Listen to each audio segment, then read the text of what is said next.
¿Ya no agradeces? ¿Te ha pasado que alguien te da tanto tan seguido que un día dejas de verlo? Ya no lo celebras, ya no lo agradeces, ya no te sorprende, como un hijo que creció en una casa llena de amor y un día empieza a tratar ese amor como si le debieran todo. No porque nunca recibió, sino porque se acostumbró. Y hay una escena que empieza exactamente así. Un rey exitoso, protegido, bendecido, con más de lo que alguna vez imaginó tener, pero un día deja de pelear las batallas que le correspondían y todo empieza a romperse. Episodio 133, segunda de Samuel 11 al 12 y primera de Crónicas 20.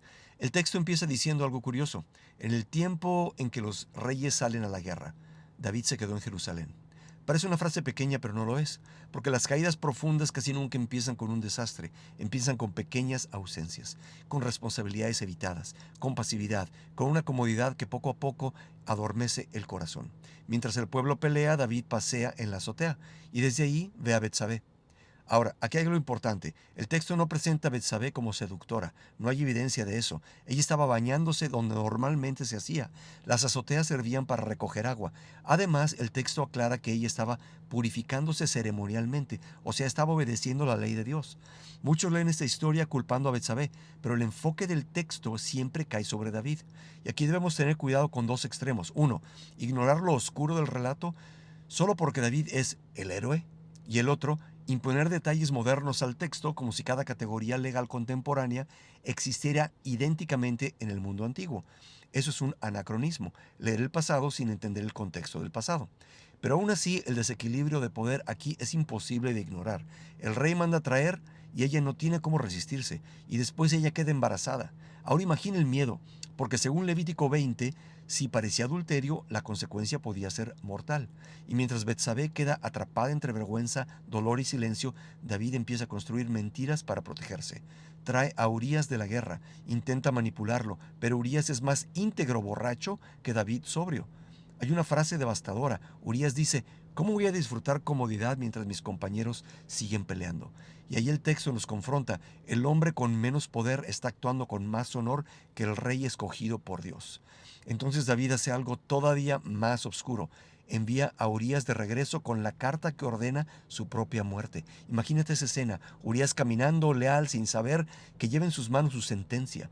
Hay algo escalofriante en eso, como en Macbeth de Shakespeare, un hombre que empezó siendo honorable, pero después de probar poder, ambición y control, termina organizando asesinatos para conservar lo que consiguió.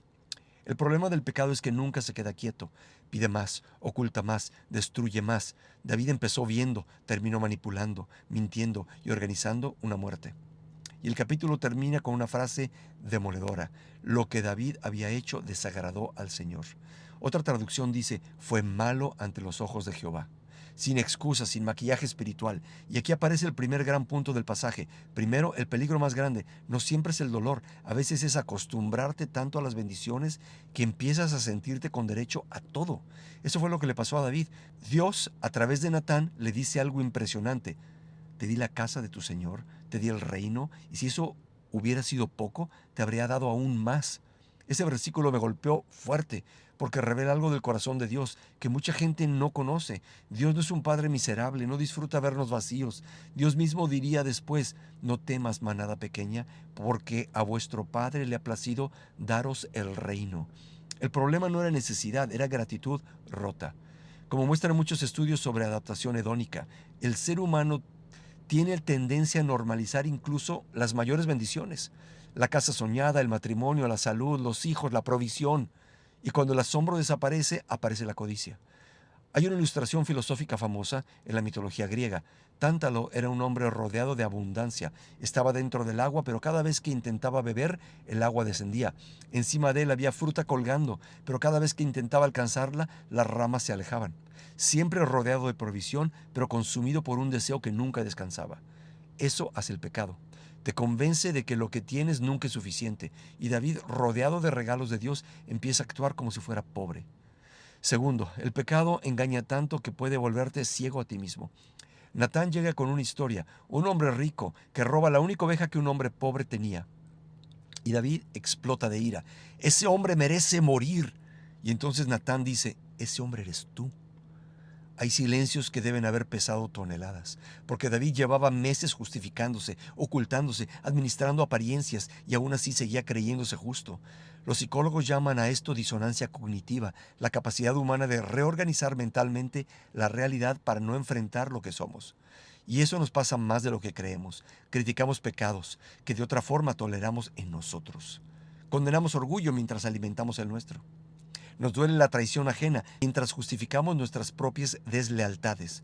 Como escribió Alexander Solzhenitsyn, la línea entre el bien y el mal no pasa entre países, ni partidos, ni grupos, pasa por cada corazón humano.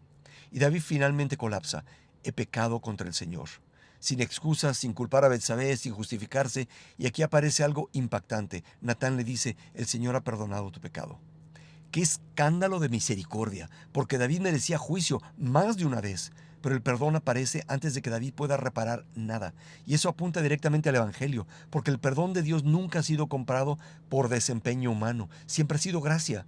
Pero aquí debemos aclarar algo: perdón no significa ausencia de consecuencias.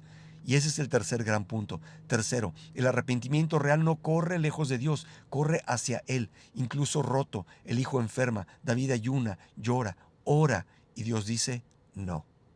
Y aquí hay tensión, silencio, dolor, porque la Biblia no maquilla las consecuencias del pecado y tampoco explica cada detalle que quisiéramos entender. Muchos intentan simplificar este pasaje, pero el texto deja espacio para el peso. David siente la pérdida, Betsabé siente la pérdida, una casa entera queda marcada, y aún así, después de todo, David hace algo inesperado. Se levanta, se lava y entra a adorar. No porque no le doliera, sino porque entendió algo profundo. Cuando somos nosotros los que no podemos confiar en nosotros mismos, Dios sigue siendo digno de confianza. Eso distingue el remordimiento del arrepentimiento. El remordimiento solo odia las consecuencias. El arrepentimiento vuelve al Padre. Como Pedro después de negar a Jesús, lloró, pero regresó.